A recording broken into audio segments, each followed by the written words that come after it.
Looking back, what are the biggest mistakes I made in my first year of shooting PRS? Let's get into it.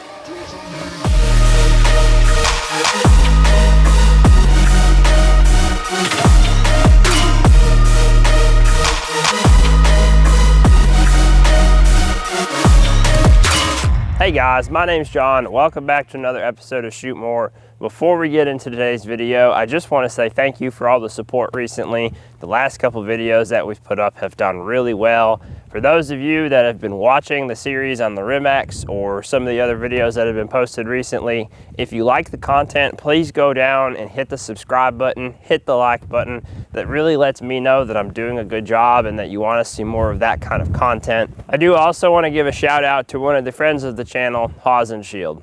This isn't a sponsored plug. I just like supporting good people doing good things. Hoz Shield is an innovative company within the shooting sports community. They really go out of their way to support PRS, and that's why I want to give them a shout out. They make all kinds of innovative products like empty chamber indicators, magazine extensions, boxes for ammunition so you don't have to deal with the boxes that they come in normally, and all kinds of other accessories. If you haven't checked them out, I highly recommend doing so. I get questions all the time about where my empty chamber indicator comes from, and it's them, Hoz Shield. So big shout out. Thank you guys for doing what you do for the community. Now let's get into the video. For today's video, I want to talk about the 5 biggest mistakes that I made in my first year shooting PRS. As with any firearm competition, safety is always number one. That's why there's so many rules. And the number one mistake I made when I was just starting out was skyloading. So what is skyloading? It's when you close the bolt without being on glass on target. This really becomes a problem when, let's say, you close the bolt, you're getting in a position and the rifle slips and you go to catch it, but you accidentally press the trigger while that barrel is not pointed at the berm and it's pointed up. Now that round's getting sent over the berm, outside of the range, onto somebody else's property, and there are possible repercussions to that. You're responsible for that round from the second you pull the trigger until it stops moving and any other result that happens because of you firing that bullet. I do want to say thank you. There were some individuals in some of the very early videos that commented and called me out on it, rightfully so. And it was something that I really had to work on to get better at. Developing an order of operations of like settle the gun, get on glass, confirm target, and then close the bolt. I got into the bad habit with the Bergara because it wasn't balanced and it was really hard for me to be on glass, holding the gun in position and then close the bolt. But thankfully with some practice, I've been able to train around it and I've gotten way better when it comes to skyloading. The second biggest mistake I made in the first year is not always practicing good fundamentals. I developed a really bad habit of flicking the trigger. I want to make sure that I'm doing a good job of explaining this. I don't mean slapping it. My finger would be on the side of it and I would kind of roll it off.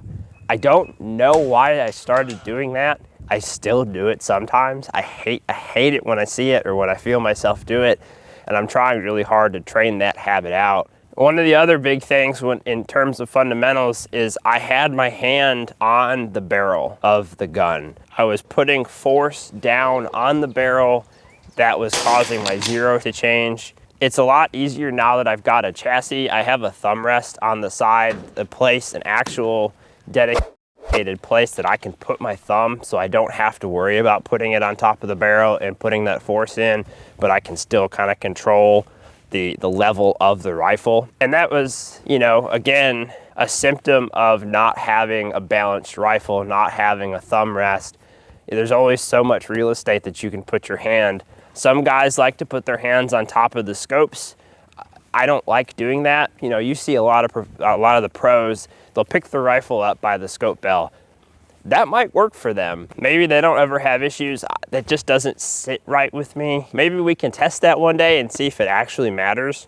Who knows? But I try and pick my rifle up by the chassis. That way I'm not imparting any force into the optic or the barrel that could alter the point of impact. Third biggest mistake I made, the lack of proper gun care. In the beginning, I didn't know anything about taking care of a Precision 22. I did probably what most people do when they first get started. I broke out the old 3-piece Hoppies rod that's cleaned everything from a 10/22 to a 12 gauge. Mine has a slight bow in it. Yours probably does too. You know, they're not super solid rods.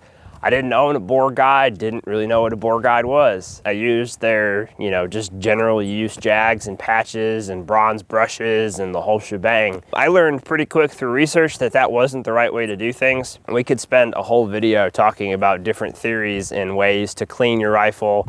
Do you brush the barrel? Do you not brush, etc. I personally just patch it out now. I've got a good solid Vortec 1-piece rod.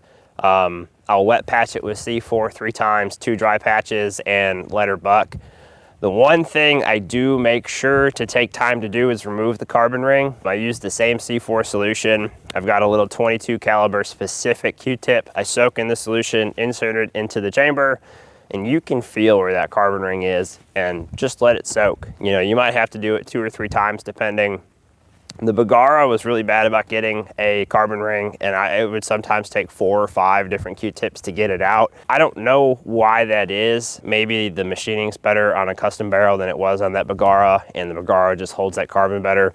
Totally speculating. But either way, I learned a lot of lessons really quick about the proper ways to care for a precision rifle. The number 4 mistake I made in the first year is not prioritizing impacts over speed. There are time stages as a part of PRS, and it's easy to get lost in wanting to run a fast time and make sure you know you got a good number to brag to your buddies. When I was first starting out, I was in no position to need a tiebreaker time. I was in the middle or lower end of the pack. You know, my placing didn't matter. I needed to focus more on getting every single impact that I can. So I kind of slowed down, I took a step back, and I really worked through some of those situations, and I forced myself to slow down when I was on the rifle. And I kind of developed a mindset that I still use today is I'm gonna move fast but shoot slow, right?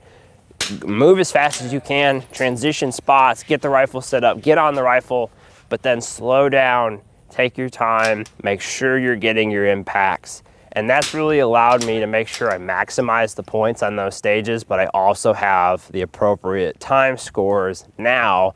So if I am in the front of the pack, I have a good chance of beating out other shooters. All right, so we are calling a little bit of an audible here. It was 14 degrees when I filmed this, and my camera died. I didn't realize it until I got home and started editing. So we're gonna have to reshoot the last part indoors. So the 5th mistake I made in my first year of shooting PRS was not being precise enough with the inputs to my firing solutions.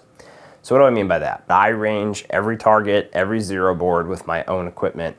And the idea behind that is you can have 2 rangefinders that are the same model next to each other, try and pull range on an object, and they can come back with different readings. It's just the nature of the equipment. So I want to make sure my ranges are consistent with my rangefinder because I know that's how my dope profile was set up in my Kestrel. The Kestrel is another thing. When I go to true and I'm shooting that 200-yard target, I'm not just sending 1 or 2 shots at a 200-yard piece of steel, hearing impacts and going, yep, good enough, ship it. I'm putting paper at 200 yards, I'm putting a 10-round group in, and then I'm measuring distance off of center and adjusting that, accounting for wind, trying to do this when there's no wind. That's a whole other to-do. You're basically trying to take as much variation out of the equation as possible. I'll then go to 300 yards and do the same thing. Put up a piece of paper, shoot a 10-round group, and see how far off you are from that water line. This way, all of the yardages are measured with a consistent piece of equipment, and it's giving you the best possible chance at having a good firing solution for a first round impact. This is a pretty complex topic to talk about in a video like this. If you want to learn more about how I approach setting up a Kestrel and dope and my thoughts behind the process, let me know. I'd be happy to do a video on it. All that being said, I hope you guys found these helpful. Let me know in the comments down below what mistakes you made this year and how you're working to get better at them for the upcoming season. I've got my first match Saturday at Benton. I'm pumped about it. I'm gonna film, so look out for that coming out shortly. Hope you guys are enjoying the content. I'll catch you next time. Thanks again.